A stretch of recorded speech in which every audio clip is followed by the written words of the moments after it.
How to upload resume on LinkedIn. Hey guys, in this video I'm teaching you how to upload resume on the LinkedIn app. First of all, you click on the LinkedIn app. At the top left, you see your profile photo. You click on it.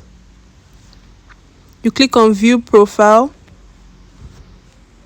At the top right, you see the settings icon. You click on settings.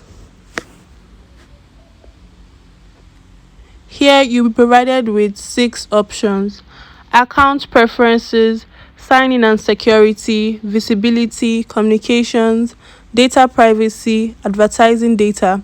Here you click on data privacy. You scroll down a little. Under job seeking preferences, the first option says job application settings. You click on it. Here you can see manage your resumes. I already have 2 resumes uploaded here, but let me teach you how to upload your resume. You click on upload resume. Then you search for the resume in your files.